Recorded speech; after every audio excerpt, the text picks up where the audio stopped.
né? Será que brigar com o cachorro é realmente produtivo? Será que gera ali algum aprendizado, alguma educação no cão?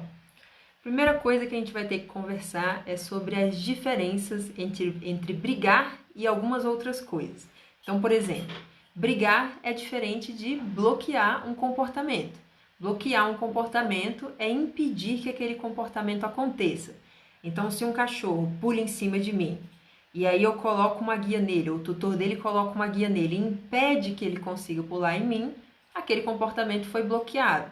Ou então, se o cachorro pula em mim e eu desvio dele, ou eu empurro ele para ele não conseguir pular em cima de mim, eu também estou bloqueando aquele comportamento. Então, bloquear é diferente de brigar. Brigar também não é a mesma coisa que discordar, né? Discordar é falar para o cachorro que você acha aquilo que ele está fazendo errado. Então, muitas pessoas falam, não, ops, shh. Cada pessoa tem um jeito de falar, mas discordar é simplesmente comunicar para o cachorro que o tutor considera aquilo que ele está fazendo errado, que ele quer que ele pare, que aquilo ali não é aceitável e coisas do gênero. Então, brigar é diferente de bloquear, brigar é diferente de discordar e brigar também é diferente de corrigir.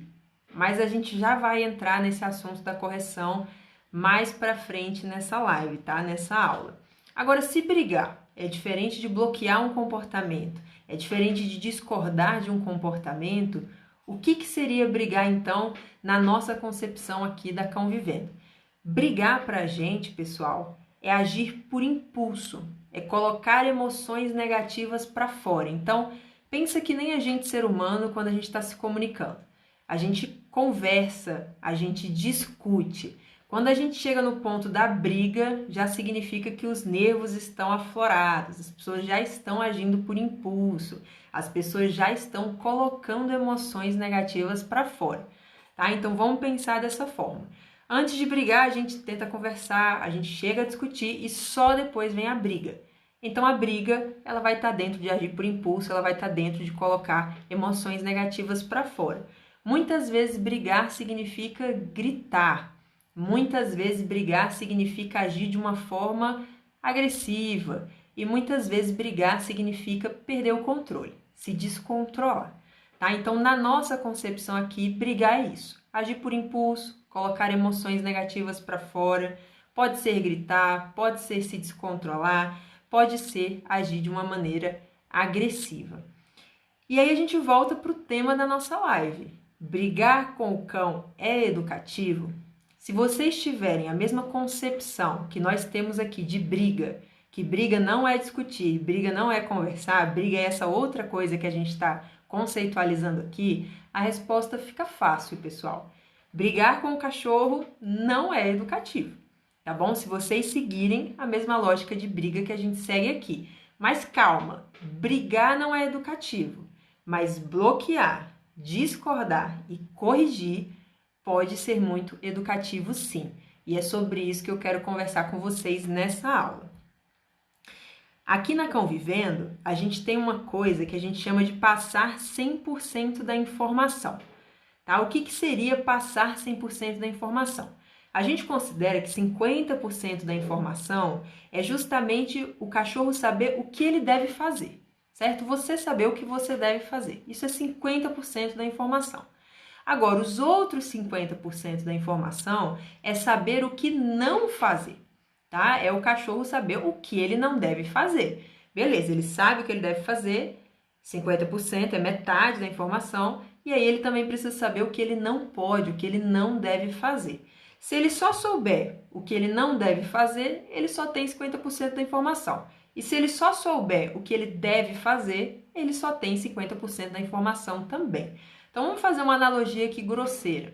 Imagina que eu sou uma pessoa que gosta de sorvete. Eu gosto de sorvete, gosto de crepe, tá? E aí eu vou sair com alguém, sair com um amigo, com um colega, e eu falo, eu gosto de sorvete e de crepe. Ok.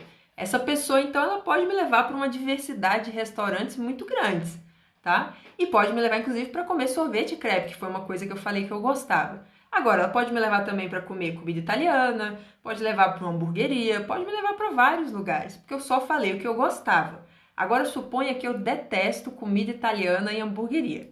Tem como essa pessoa adivinhar se eu não falei para ela que eu não gosto daquilo? Não tem. E a chance é que se a gente sair, talvez eu vá acabar num restaurante de comida italiana, eu vou acabar numa hamburgueria. Tá? Como que eu poderia tornar esse erro mais difícil de acontecer? Se eu tivesse dito, eu gosto de sorvete, eu gosto de crepe e eu não gosto de comida italiana, eu não gosto de hamburgueria. E essa pessoa definitivamente não sou eu, tá? Adoro comida italiana e adoro hamburgueria. É só um exemplo. Mas eu poderia ter tornado essa informação completa se eu tivesse falado tanto o que eu gosto quanto o que eu não gosto. E aí as chances dessa pessoa errar comigo seriam muito menores, tá bom? Então, se eu tivesse passado 100% da informação, tinha mais chances, tá, dessa saída dar certo do que dar errado. E o cachorro é parecido. Mas vamos pensar num exemplo então com um cão. Pensa o seguinte, pensa num cachorro que ele morde quando ele se sente desconfortável. Tá? Por exemplo, ele morde quando ele se sente desconfortável na presença de estranhos, tá bom? E aí uma coisa que vai ser feita durante o treino desse cachorro é justamente pensar em como fazer para ele se sentir confortável na presença de estranhos. Isso é uma parte do treino, com certeza.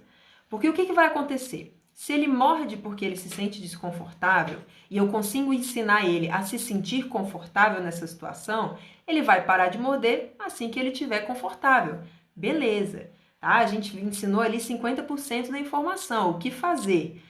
Por exemplo, sente na presença de estranhos que eles vão te dar comida, vá para sua caminha, 1 milhão de coisas a gente pode ensinar o cachorro a fazer na presença de estranhos, tá? Para que aquela situação se transforme numa situação de conforto, deixe de ser uma situação de desconforto. Agora, isso é só 50% da informação. Porque o que vai acontecer? Beleza, ensinei o cachorro a se sentir confortável na presença dessas pessoas estranhas e aí, por conta disso, ele parou de morder. Agora, pensa comigo. Esse cachorro, se essa pessoa estranha, ela cometer algum equívoco, ela cometer algum erro, ela vacilar ali, ela não seguir uma orientação e por algum motivo esse cachorro ficar desconfortável, ele vai morder? As chances são que sim, tá, pessoal? Porque tudo que foi ensinado para ele foi a se sentir confortável na presença daquele gatilho, tá? Que é pessoas estranhas nesse caso. Tá? Enquanto ele estiver confortável, ele não vai morder. Ótimo, isso é metade do treino. Agora, no momento que ele se sente desconfortável, pode ser que ele morda. Porque ninguém foi lá e falou para esse cachorro que mesmo se sentindo desconfortável, ele não pode morder, tá bom? Então, 50% da informação seria dizer para ele, olha, mesmo que você se sinta desconfortável, você não pode morder. E os outros 50% é fazer o cachorro se sentir confortável de fato naquele contexto, tá? Mas eu acho que agora deu para vocês entenderem por que 100% da informação é tão importante. Porque se a gente passa só 50%, a gente deixa muito abrangente as possibilidades de acontecerem um erro, de acontecer um vacilo e ter um resultado ruim a partir daí, tá bom? E aí para o cachorro, ele realmente saber esse 100% da informação, tanto o que é esperado dele, quanto o que ele não pode fazer, mesmo numa situação de desconforto, mesmo numa situação XYZ, para que o cachorro saiba essa informação completa, aí é que é necessário vocês saberem bloquear, vocês saberem discordar e vocês saberem corrigir, tá certo? Para que o cachorro justamente ele tenha acesso a 100% da informação, o que ele deve fazer e o que ele não pode fazer. Agora, vamos conceituar de novo o que seria bloquear, o que seria discordar, o que seria corrigir. Bloquear, a gente vai considerar que é impedir que um comportamento ele aconteça. Então, lá no começo da aula, eu falei sobre o cachorro que pula. Vamos dar outro exemplo. Imagina que um cachorro ele vem me morder e eu uso algum objeto para impedir que ele me morda. Eu estou bloqueando aquele comportamento. Ou o exemplo que a gente deu no começo da aula, o cachorro pula em mim e eu tiro ele, tá? Ele pulou, eu bloqueei. Ele não conseguiu ficar ali com as duas patas em cima de mim. Bloqueei aquele comportamento. Discordar vai ser vocês utilizarem um marcador de erro, tá? Então, vocês comunicarem verbalmente, pode ser através de um som ou através de uma palavra, que vocês discordam daquele comportamento do cachorro, tá? Pode ser um shh, não, nope, tá? Ops. Cada pessoa vai ter o seu marcador de erro de preferência, mas é comunicar para o cachorro. É marcar o momento exato no qual ele cometeu o erro, no qual ele fez alguma coisa que você discorda. E corrigir tem a ver com consequências, tá, pessoal? Tem a ver com o cachorro ele tomar uma escolha, ele ter uma atitude e essa atitude ter consequências. Isso é uma correção. Agora vamos mais a fundo no que seria uma correção então, porque as pessoas confundem muito do que se trata, às vezes tem muitos mitos sobre e é desnecessário, tá bom? Correção não é algo tão místico assim. Corrigir, gente, a diferença entre você corrigir e brigar, que é o que a gente estava falando no começo da aula, é justamente porque a correção, ela transmite uma mensagem. Essa é a ideia. E brigar geralmente não transmite mensagem nenhuma, tá? Pensa na gente. Enquanto a gente está conversando, enquanto a gente está discutindo, a gente está trocando ideias, a gente tem mensagens circulando ali na nossa comunicação. No momento que a gente começa a brigar, geralmente a mensagem já se perdeu, já se tornou algo pessoal, já se tornou algo emocional. E com o cachorro é a mesma coisa, tá? Então, corrigir, diferente de brigar, significa que tem que haver a transmissão de uma mensagem ali, tá? E corrigir significa comunicar. Que mensagem é essa então? É comunicar para o cachorro que você discorda do que ele está fazendo. Só que só discordar não é o suficiente, né? É que nem uma pessoa fazer algo para mim que eu não gostei e aí eu falo para ela, por exemplo, nesse exemplo que a gente estava saindo para algum lugar, a pessoa me trata mal e aí eu falo, poxa, eu discordo que você me trate assim, eu não gostei. Só isso, gente, não é o suficiente, tá? Precisam haver consequências. Então, o que eu posso fazer, por exemplo, se a pessoa realmente me tratou mal? Eu posso falar, olha, eu não concordo com o que você fez, tá? Não me trate mais assim, eu não vou sair com você, tá bom? Pode sair sozinho, eu não vou sair com você. Eu dei uma consequência para aquilo ali, tá bom? Porque muitas vezes só discordar não é o suficiente. Às vezes é, tá bom?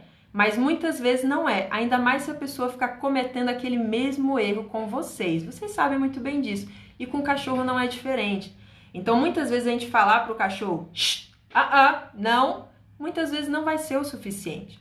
Então, você vai precisar dar um passo além. Você vai precisar fazer alguma coisa, dar uma consequência para aquela atitude, para que, de fato, o cachorro entenda que o seu discordar, ele tem valor, ele tem importância, tá? A isso a gente chama de vocês ganharem relevância. O que você está dizendo, o seu discordar, ele tem que ser relevante para o cachorro, para que ele te leve a sério, tá? Para que ele se importe com o fato de você ter discordado daquilo ali que ele fez, tá bom? Então, para isso que a gente precisa, além de discordar, a gente também vai precisar de uma consequência.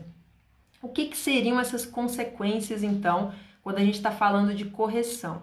Essas consequências, gente, eu quero que vocês entendam como leves desconfortos, tá bom? Essa é a consequência. Assim como a pessoa que estava me tratando mal e eu falei, olha, eu não concordo que você me trate assim, eu não vou mais sair com você, pode ir sozinho, eu dei essa consequência gerou um leve desconforto nessa pessoa, tá? Ela queria que eu saísse com ela, eu não vou sair, tá bom? Porque ela me tratou mal, então eu gerei um leve desconforto ali que vai fazer com que essa pessoa pense da próxima vez pelo menos 2 vezes antes de me tratar mal. Se alguém me tratasse mal, com certeza minha consequência não seria só essa, mas é só um exemplo, tá, gente? Então, assim, você precisa fazer o cachorro refletir sobre aquilo ali, ele realmente pesar na balança se aquilo ali vale a pena ou não, tá? Então, assim, vamos dar 2 exemplos aqui, por exemplo, de formas de causar um leve desconforto, de formas de consequência, de formas de corrigir um cachorro.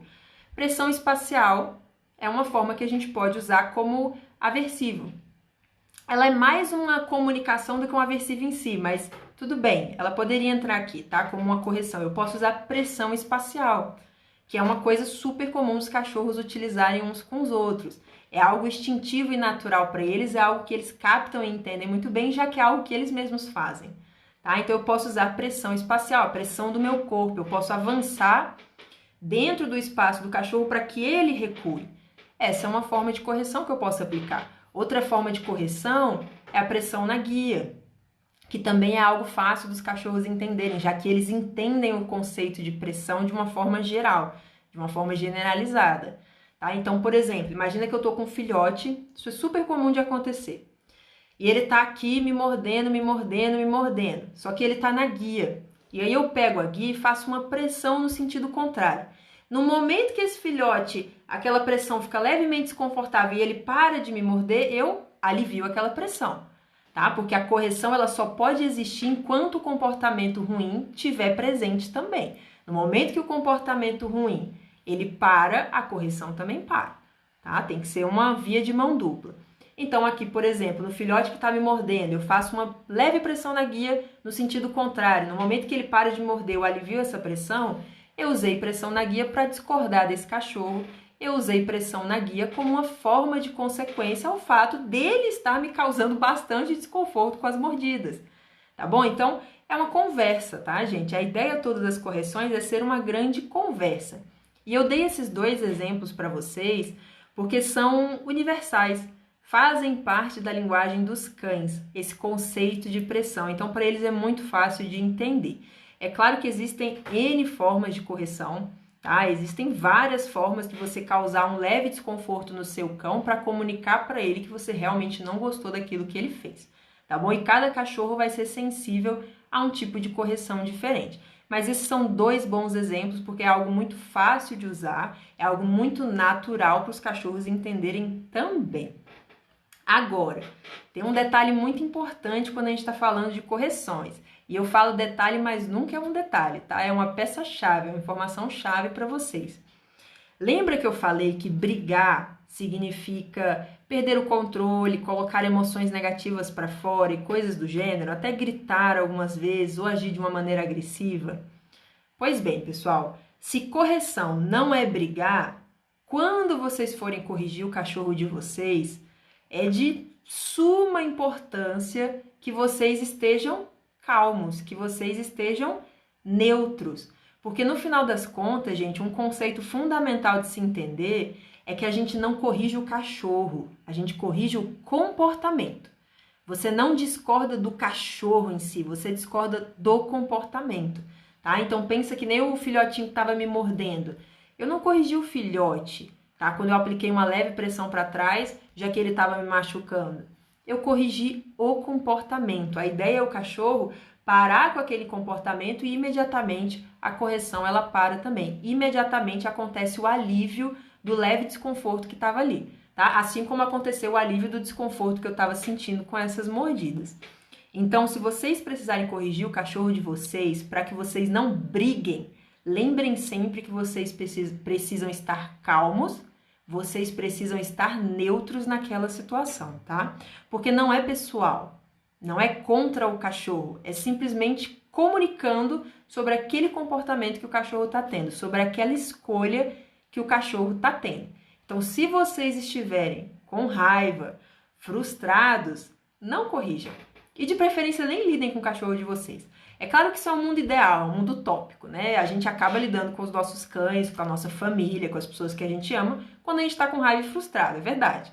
Mas se você puder escolher, no momento que você estiver com raiva ou frustrado, evita corrigir o cachorro, evita sequer lidar com o seu cachorro, tá? É melhor que você esteja calmo ou calma, que você esteja tranquilo, neutro e não frustrado também. Vai ser muito melhor, vai ser muito mais produtivo. E só assim para você conseguir dizer se você está brigando, que é algo ruim, ou se você está corrigindo, que é algo natural, normal, natural e instintivo para os cães. Outro ponto super importante da gente conversar é sobre contexto, tá? Isso é algo que eu vejo poucas pessoas discutindo e é fundamental. Correção, pessoal, não pode ser tirada do contexto. O que isso significa? Imagina que você tem um hobby, você corre, por exemplo, tá? Você é corredor, você se prepara para meia maratona, para maratona e por aí vai. E você tá na rua e uma pessoa estranha te aborda e fala que você tá correndo errado, que a sua passada tá errada, que a sua postura tá errada, enfim, que você tá fazendo errado. As chances são que você não leve essa crítica muito bem, porque é uma pessoa completamente desconhecida a você que tá te criticando naquele momento.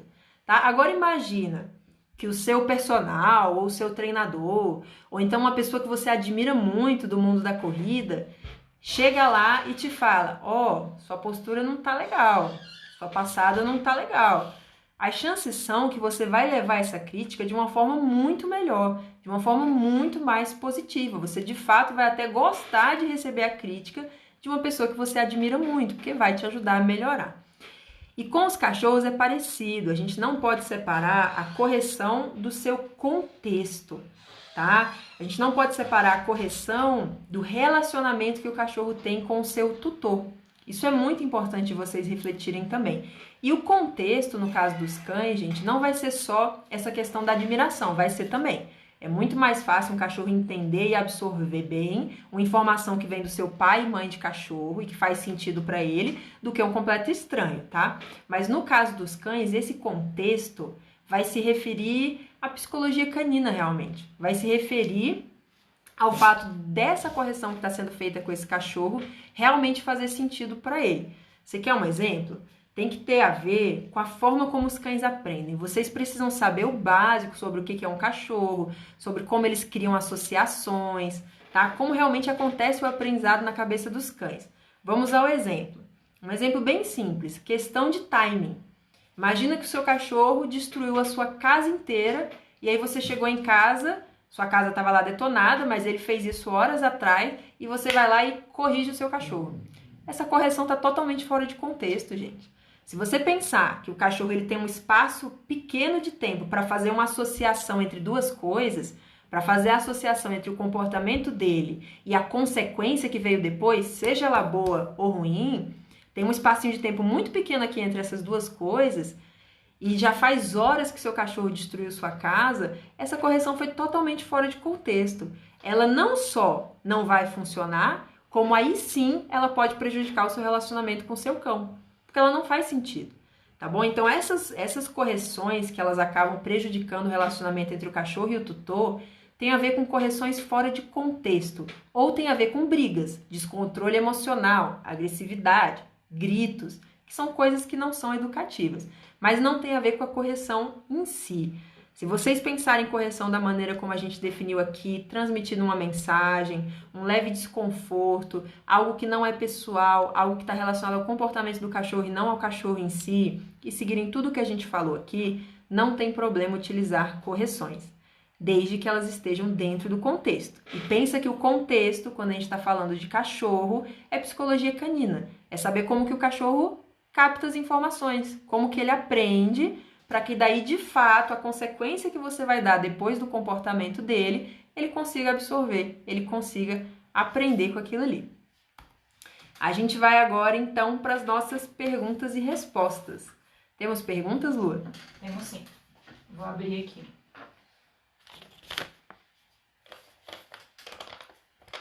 Tá certo. A primeira pergunta é... essa pergunta foi colocada foi mandada por direct dessa vez, então ela é um pouquinho maior. Eu tentava usar o esguicho de água, mas sem resultado. Mas depois que um adestrador veio aqui em casa, ele me ensinou e funcionou. Foi ótimo. Hoje ele se comporta bem. Legal, gente. Isso aí provavelmente...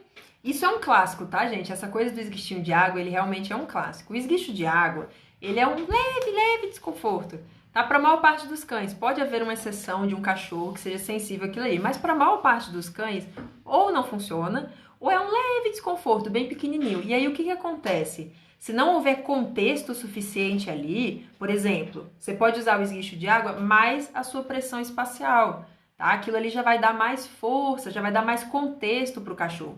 Porque o esguicho de água, de fato, não é algo supernatural para o seu cão. Não é o que ele vai entender imediatamente que se trata de uma correção.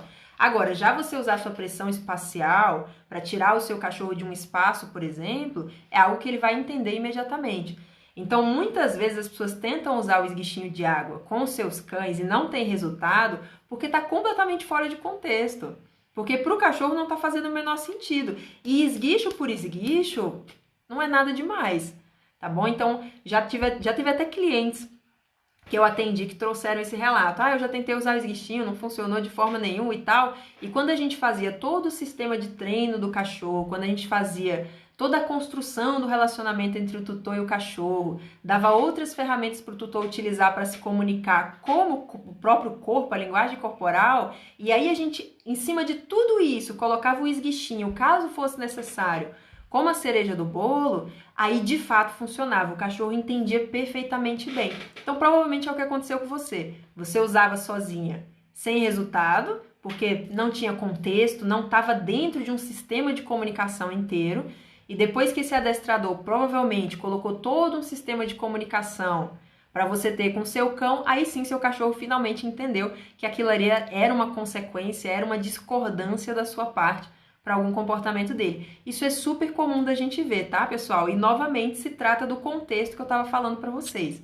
Correções não podem ser tiradas de contexto. Se o cachorro não entender que se trata de uma correção, que é algo que para eles é natural e eles usam um com o outro, não vai funcionar.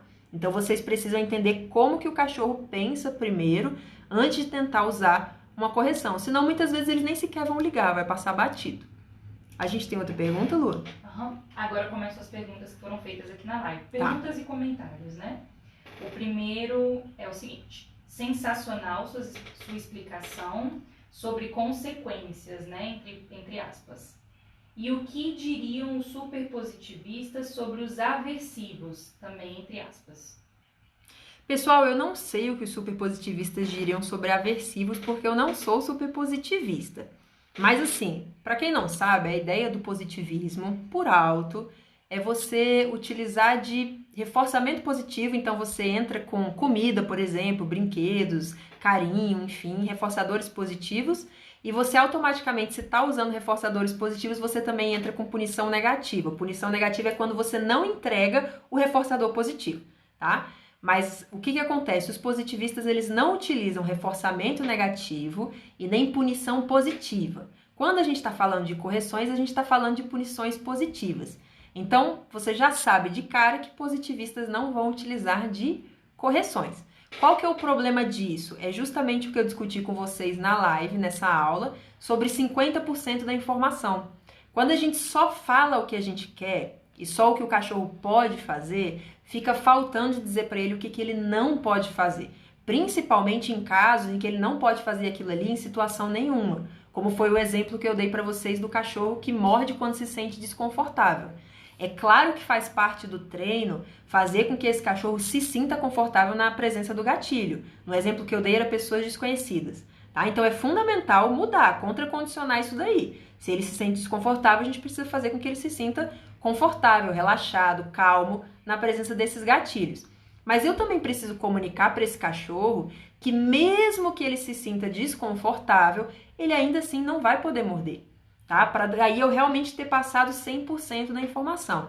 Então é por isso que aqui na Convivendo a gente utiliza assim de maneira super justa, humana, saudável, produtiva, educativa, correções. A gente usa com muita atenção, tá bom? Mas é justamente para a gente poder passar 100% da informação e a gente não ficar dependendo de esperar que um dia esse cachorro não vá se sentir desconfortável de alguma forma. A gente não pode contar com isso, tá, gente? Pelo menos é o que a gente acredita aqui. Não é legal contar com isso porque dá muito espaço para acidente, dá muito espaço para erro.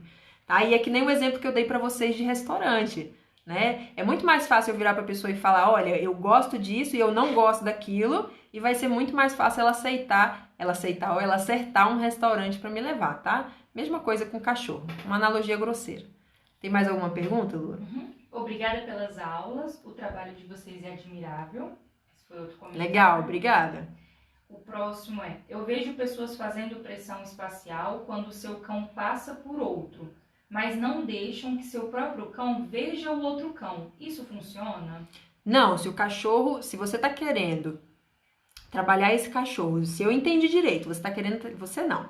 Você vê essas pessoas querendo trabalhar esse cachorro diante do gatilho e o cachorro não percebe o gatilho, não está treinando nada. Ele precisa, em algum momento do treino, não precisa ser logo no começo, mas em algum momento do treino, ele precisa perceber a presença daquele gatilho, tá? Para que daí você condicione uma outra resposta, para que daí você faça com que ele, de fato, lide com aquilo ali. É claro que você vai fazer isso, você não, as pessoas vão fazer isso de uma forma gradual, tá? Evoluindo do mais fácil para o mais difícil. Não vai jogar o cachorro no campo de batalha de uma vez que não vai dar certo. Mas não funcionaria. Se eu entendi o que você disse, não funcionaria, porque esse cachorro ele nem tá vendo que tem o gatilho ali. Ou então ele vê momentaneamente e de repente tapam ali a visão dele, não vai funcionar, tá bom? Tem mais uma pergunta? Sim. Como faço para ele parar de comer parede e cimento de piso? Olha, eu já vou começar te dizendo que se ele tá comendo parede e cimento de piso, né? Se ele tá comendo parede e cimento de piso, a primeira coisa que você vai fazer é pensar se você tá suprindo as necessidades básicas do cão, tá bom? Seja o seu, seja de uma pessoa que você conhece, seu cliente, enfim. Precisa suprir as necessidades básicas do cachorro. Cachorro que come parede, come piso, geralmente são cães que estão entediados e com energia acumulada. E aí eles estão colocando para fora essa frustração em cima da parede, em cima da porta, em cima dos móveis, em cima do piso. Tá bom? Essa seria a primeira coisa de todas para você refletir. Se não foi isso, aí você volta na próxima live e pergunta de novo. Mas geralmente já começa daí. Esse cachorro não está fazendo atividade física o suficiente, ele não está fazendo atividade mental o suficiente, tá? O que mais? Finalizou. Então tá certo, pessoal. Foi um prazer dar mais essa aula para vocês. A gente fica por aqui e até a próxima.